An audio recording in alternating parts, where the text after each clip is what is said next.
Салам достор, кезектеги чыгарылышты силер менен көрүштүрганына кубанычтабыз. YouTube каналында Кыргыздын дагы бир мыкты жигити Кадралы Кайымов деген баланын Германиядагы футболдук карьерасында жана Германиядагы жашоосунда сөз кылабыз. Биз менен видеонун аягына чейин бирге болуңуздар. Андан эмесе силер менен ошол футболист жигиттин жашоосу тууралуу айтып бермекчибиз.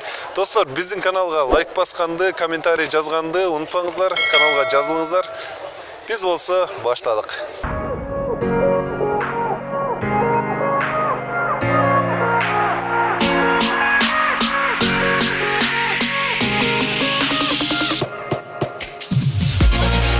Ода кылгандай эле биздин интервьюбуз көптөн күткөн интервьюбуз келип жетти. 2 айдан бери күтүп жүрөм мен ушул күндү. Бүгүн убакыт болду. Бүгүн силер менен ошол Кыргызстанда окуп жүрүп эле Германияда келип, Германияда футбол клубда ойноп жүргөн Кадралдын ийгилиги тууралуу бөлүшмөкчүбүз. Кадрал айтып кетсең, өзүң жөнүндө айтып кет, анан кантип Германияга келип калдың? Ошол тууралуу. Салам достор, мен Кадралы. Мен Ош мамлекеттик университетинде 2018-жылы Ош мамлекеттик университетинде медицина факультетинде 2018-жылы бүткөнмүн. Бүтүп эле сразу эле мен Германияга FSJ деген программа бар, добровольный социальный год. Ошол жерде азыр 1,5 жылдан бери ошо мен бүттүм. Азыр окууга даярданып, Deutsch курс кылып атам, немецкий курс. Немецкий курста жүрөм, Франкфурт шаарында. Сен ушул жакта жүргөндө футбольный команда менен келишим түзгөнсүң. Анда укканбыз. Instagram, Facebook'tan көргөнбүз. Ошол кайсы команда менен түзүп калдың, кандай чолуп калды? Мен келгенде эле өзүм футбол ойноп жүргөн баламын. Кызыгып, анан бул жака келбей да жөн жүрбөй деп футболный клуб, футболный эме издеп калдым. Издеп калып, таппай карасам өзүм жашаган жерде эле футболный клуб бар экен. Жакшы повезло болду. Футболный клуб? Клуб как-то Даугендорф Цвифальтен деген. Эки жердин бириккен клубу да. Даугендорф менен Цвифальтен. Мен Цвифальтен деген жерде жашаганмын да. Ушу Кайслига A'да ойнойт, Германиянын 7-лигасында. 7-8-де. Ошол анан ойноп барып, тренерлер менен таанышып, сурагам, тренировкага келсем болобу, ушуну ойноп жүргөм. Келип көр деди, хорошо деди. Бардым, көрүштү. Тренировка кылгандан кийин уже ашында 2-чи составда ойноп жүргөм. Анан кийин көрүп 1-чи составга чыгып калдым өзүм сүйлөп. Ошо. Видео жай айында тартылгандыктан Кадралы азыркы учурда командасын алмаштырып, Штутгартта 6-лигада Олимпия Лаупхайм аттуу футбол клубунда оюн көргөзүп келет. Ал эми дагы бир улуттук команданын оюнчусу, футболчубуз Виталий Люкс Мюнхен шаарында 6-лигада оюн көргөзүп келет. Андан сырткары Кадралы Европада кыргыздар арасында өткөрүлгөн бир канча футболдук мелдештерде, достук оюндарында эң мыкты оюнчу намдарын жеңип алган.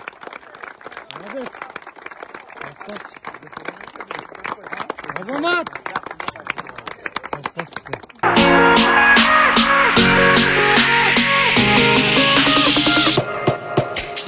Германияга келем деген жаштарга совет берерим. Бизге ошолор эле кызык да. Полияга чыксаң, ал жерде сен кыргызсың, сен немисиң болуп койт да. Экинчи голду мен салгам да. 45-минут, биринчи тайм бүтүп атканда уже секунд калгандачы. Бала өзүнчө эле бактылуу, асманда жүрөт. 20 миллион адам көрүп коет да депчи. Виктор Майя 4-лигада ойнойт. Люкс 3 ойнойт эле, 5 күн түшүп калыптыр да. Сиздер сүйлөп коюшса, сүйүнүп каласың да. Карачы, кыргыздарда эме айылда эле футбол эме кийим жогон ойнойт. Чыкырык эле, көрдүңөр да. Ошол жерде 2 жыл ойнодуң. Контракт түздүң. Канча акча таптың? Бизге ошолор эле кызык да. Эми футболисттер акчаларын айтпайт го, секретте турабы. Анан мен деле миллион дебем го десең. 10 миллион, 20 миллион болсо дагы мен ойноп жүргөн балдар алышат эле бир аз акча. Канча алышат экен билбейм. Но алышкан көрөт элем. Мен өзүм алган эмесмин, бирок мен өзүмүн рахатым үчүн, өзүмүн эргүүм үчүн ойноп жүргөнмүн да, просточу. Жөн жүрбөй, бекерчиликте бардык нерсени кылат да. Ошол бекер жүрбөйүн да футбол ойноп, өзүм алаксытып, ошол нерсеге бардым. Ошол жер. Жакшы. Эртең тренировка канчада башталат? Жумасына канча жолу болот эле? Жумасына 3 жолу болот. Жумасына 3 жолу болот эле. Вторник болсо, четверг и суббота болуп калат, кээде пятница болуп калат да. Эртең болбойт тренировка. Основном bizde eме болот элек. Saat 19:00'da, 20:00'da geçiksin. кыласың качептей. Билесиң, ойногондон кийин баардык бир жерге келесиң, раздевалкага өзүнүн эме бар, суу, холодильниктерчи. Суу, лимонад, симонад, ичип, сүйлөшүп мындай болду, мындай кылайлы, тигиндей кылайлы деп. Ушундай болот негизи.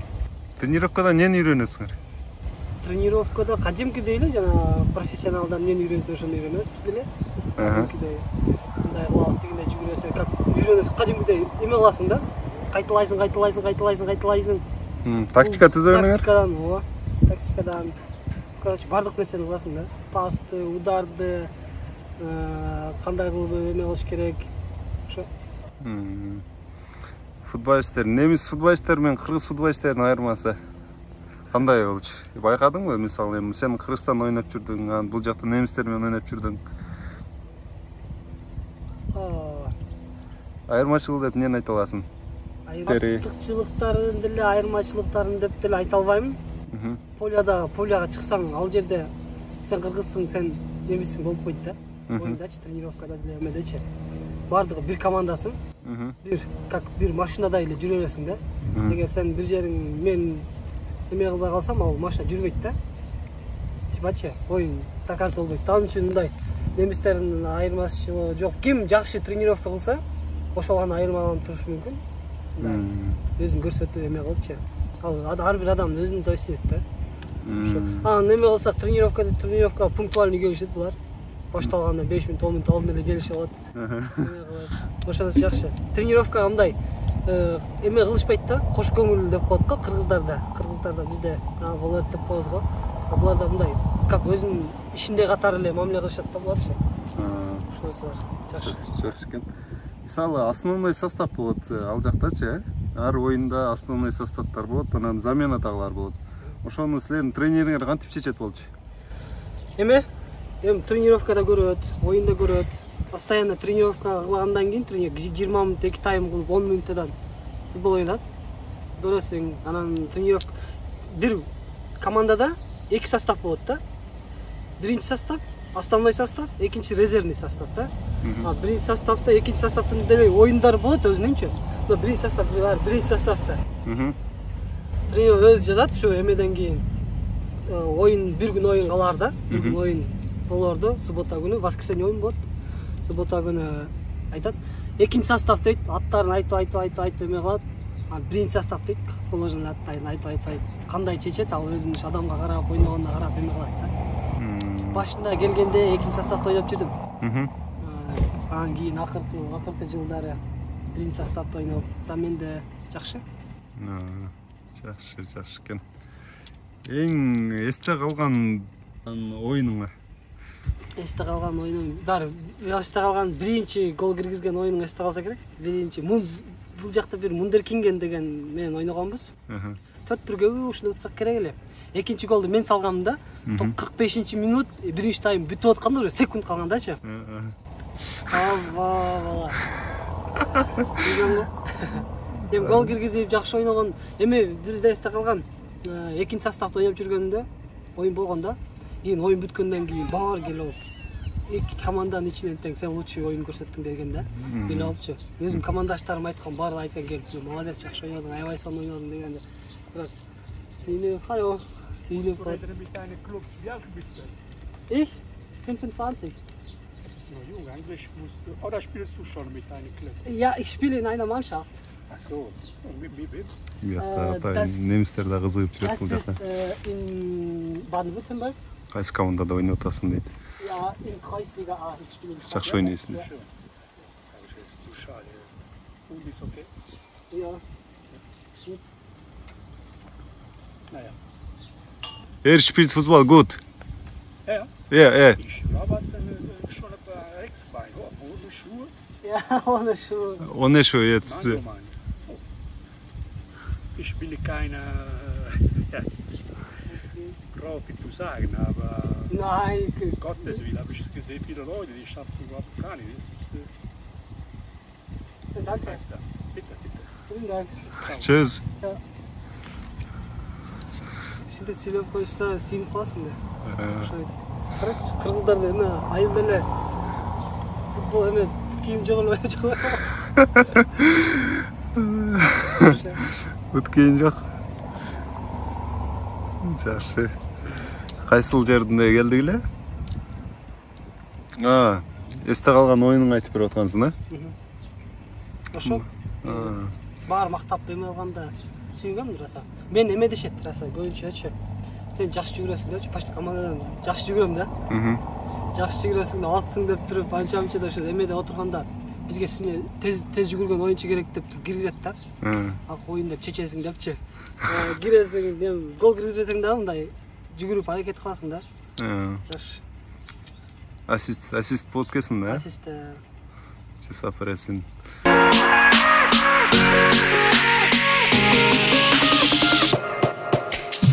Метроға түштік, метрода да маска киіп алғанбыз. Ошол жерде дагы интервью деп коюп, улантылат. Анда Кыргызстанда футболисттер бар. Бир канча футболисттер бар. Биз билгенден Виталий Жекс. Экон таанисың. Ошол футболисттер кайсы лигада ойнойт? Алар менен байланыш барбы, же ойнодуңарбы? Байланыш жок, алар Виктор Майя 4-нчы лигада ойнойт, 4-5-те. Люкс 3-те ойнойт эле. Азыр акыркы жаңылыктарды окудум, ал ушу 5-ке түшүп калыптыр да. Анын командасы ошо да? Командасы эмес, өзү контракт түзгөн эмес да. Боюнча. Уюмда ойнойт эле, мага жакын эле жерде. Азыр ушу башка командада экен, точносын билбейм, мен да бардым, ойноп калдым. Ал менин командам ушу где-то 7-нчы лигада ойнойт. Сен кеткенден чыгып калды, 7-нчиге. Ошо мен кеткенден 7-нчи лигада чыгып, 5-ке чыгып койду. Жакшы. Эми мындайсың ба? Сен 1,5 жыл ойнадың да?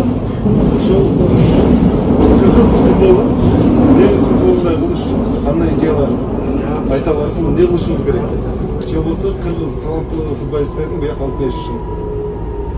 Эң негизгиси адамды бардык нерсени кичинекейинен жаш кезинен үйрөтсөң, бул нерсеге көнүп чыгат да. Бул не деген ошо ар бир өзүбүздүн областтарга, ар бир айылдарга керек болушунча футболдук полялар курушубуз керек да бизчи. Жаштар үчүн тренировочный база беришибиз керек. Тренировка кылдырган, эме кылдырган. Бизде каякта ОФУдан кийин сразу талаада. Талагандан кийин ушундай нерсени алып. Достор, бүгүн кадрларга бир-эки футбол тууралуу суроолор бермекчимин. Улантабыз, кайсы футболисттерди, же болбосо кайсыл защитниктер күчтүү, бир канча суроолорго жооп бермекчи. Анда кеттик. Биринчи эле мыкты футболисттерден бирим. Мен эки вариант айтам, бирөөсү тандайсың. Всё. Я лучшийин тандайм да. Болуптур. Сен үчүн лучшийин.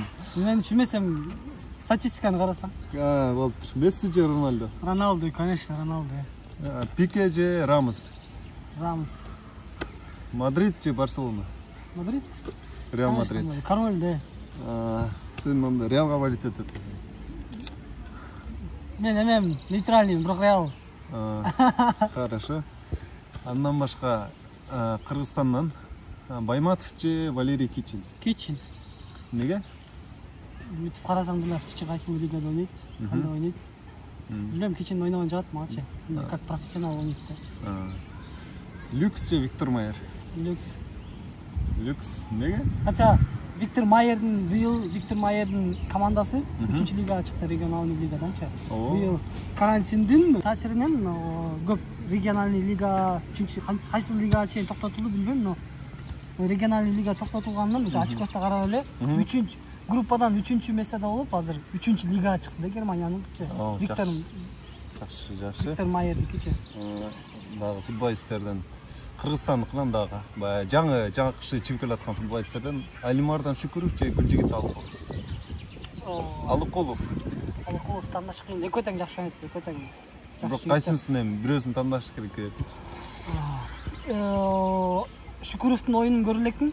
Мындай жакшы оюндар, мындай роликтер чыкпайт атканча. Травмалды деди, анан азыр мен бир Алыкулов, Кайратта жакшы ойнойт. Алимардан Шүкүров Турцияда ойнойт. Кайсыл клуб деди? Транспорт спорбу же ушундай бир командада, мен да билбейт экем. Алай же Дордой? Конечно, Алай. Алай. Неге Алай? Алай. Билбейм мен. Ошто окуп ойной калган, ошто алейтет. Ушул командада чем Дордойго караганда. Мен Дордой. Пеле же Марадона? Пеле. Франция же Германия? Сборный? Германия. Неге? Ал жакта билбейм, Германиянын эмес жагат тактикасы ойногондору кросс ортодо. Билбейм, жакшы ойнойт да, азыркы эмеси составы жакшы. Германия жашаган үчүн Германияда да Deutschland да. Конечно. Кийинки жылы Европа чемпионаты бар. Быйыл болбой калды, болуш керек эле. Кайсы мамлекет бир дават деп ойлойсуң? Фавориттер. Фавориттер Франция. Бир айтчы, эң фаворит. Мен 3-4 фаворит айтыш мүмкүн. Франция чыгышы мүмкүн, Испания, Италия, Германия. Ушулар. Бирок Португалия алат. Португалия алат. Португалия 2016 алган. Да, ал 21 алышы мүмкүн. Роналдо балет этеле ошондо болсун а. Ача кыйын, но бирок Испания алат го дейм. Бирок азыр Португалия анчалык күчтүү эмес да. Роналдо деле карып калды. Португалияда азыр карып калдым, ал жакта азыр жаштар бар да. Жоа Феликс деген бар. Атлетико Мадридте. Булар молодежкасы жакшы чыгарат, молодежкалар бар да. Сон жакшы ойногон. Эмеде МЮда бир эме бар, атыгын эле. Унутуп атам. Эми алда жакшы ойнойт. Так, эгер сен үчүн дүйнөлүк футболдо акыркы суроо болсун бул. Сборный дүйнөнүн командасын түзүп берчи. Курама командасы. Дүйнөнүн. Ооба. Враталистерден баштап айт, защитниктер, полузащитниктер, анан атакающийлер, чабуучулар. Вратардан баштайын анда. Вратар мен үчүн Нойер турсун. Нойер, Бавария. Бавария. Так. Мен эми өзүм түзгөндөн, өзүм көргөн игроктордон, өзүм тааныгандардан. Мына жаңы эскилерден эмес да. 2000ден, 2000. Мен түзөр, тарыхында түзөр. Короче. Левый защитник Марсело, Реал Мадрид. Ортодо Рамос. Жок, Рамос дагы. Дагы Келини, ол жакта правый защитник. Правый эмес, центральный. Центральный. Эме Ювентустагы. Ювентустагы. Правыйда ким бар эле? Бул жакта. Дани Алвес. Кайсыда ойнойт? Азыр Бразилияда ойнойт да. Бразилияда ойнойт, бирок кайсы командада азыр? ПСЖда эмеспи? Жок, ПСЖдан кетти да. Азыр Бразилияда ойнойт да, бирок кайсы командада экенин билбейм точно. Кийинкиси. Опорный полузащитник. Мен 4-3-3. Опорный полузащитник 3. Тони Кросс. Реал Мадрид, Тони Кросс. Иньеста. Барселона. Бавариядан бирөөнү алып кой эми. Баварияда ким бар? Аша өзүң эме анда айтып. Так, Тони Кросс, Иньеста, Барселона. Ортого мен Неймарды кошуп коет элем. Неймарда. ПСЖда. Эми атака. Правыйда Роналдо. Левыйда Месси. Нападение. Андан кийинки суроо эме жөнүндө. Мисалы, Тони Кросс челленджди. Тони Кросс буну жана как раз карантинге түшүп калды. Карантинде үйдө бекер жатпасын деп алда жакшы нерсе ойлоптур. Ал күнүнө бирден челлендж көрсөтүп, и уткан адамга подарок, футболка, топ-соп. Мен деле өзүм жөн отурбай анын челленджин аткарып калган. 3 жолу өзүнүн статусуна койду. Бала өзүнчө эле бактылуу. Асманда жүрөт. 20 миллион адам көрүп коет да депчи. Тони Кросс ким? Ошол жөнүндө да айтып кетсең. Тони Кросс бул Германиянын футболчусу. Негизги курамында ойнойт. Ал азыр Реал Мадридтен опорный полузащитник, центральный защита ойнойт да, негизичи. Мен эгер Германияга келем деген жаштарга совет берерим. Немецкий үйрөнсүн, немецкий. Эгер студент болушса, ар каникулда келип, иштеп, өзүнүн окуусуна, каражатына, контрагына акча иштеп таап кетсе болот. Аракет кылыш керек да болгонунча. 3 айлыкка келип кетет. И эгер да келем десе, дальнейшем көптөгөн программалар бар. Эфезиот деген программа бар, как-то добровольный год. Аупер деген бар. Бирөөнүн үйүндө как кызмат болуп, жардам кылып, балдарына жардам берип, ушинтип өзүңө тилиң үйрөнүп, карманный расход аласың 300 евродон 500-600 еврого чейин. Ошентип жашап, немистердин культурасын көрүп, кандай жашаганын үйрөнүп, тил үйрөнүп дегендей. И кийин дальнейшем калганы шарт түзүлөт да. Негизи өзү бардык нерсени үйрөнүш үчүн жаштан үйрөнүш керек да. Чтобы мындай профессионалдуу деңгээлде ойнош үчүнчү. Мен ойлойт элем, ушу келечекте Кыргызстандын ар бир айылына, ар бир шаарына, областына ушундай жаштарга мүмкүнчүлүк шарт түзүп бериш керек депчи. Ошондо анан кийин өнүгүү болот, өсүү болот да. Чтобы биздин келечекти көрүш үчүн биздин жаштарды тарбиялашыбыз керек да биринчи очередчи. Ошол. Кадрал менен жүрөбүз. Бизге Бангкокко чейин азыр келип, интервью куруп берди. Рахмат. Ишиңе ийгилик кылабыз, ден соолукта жүр, аман бол, Кыргызстан сени күтөт. Буюрса, Кыргызстандагы курама командага сени чакырат деп ишенебиз. Бар болайбы? Иә, чакырсын, мен да барам. Чакыргыле. Көрдүңөр да. Саламат алгыла. Рахмат, сага чоң ыраазычылык айтамын. Достор, жакшы калыңдар, каналына жазылыңдар, силерди күтөбүз.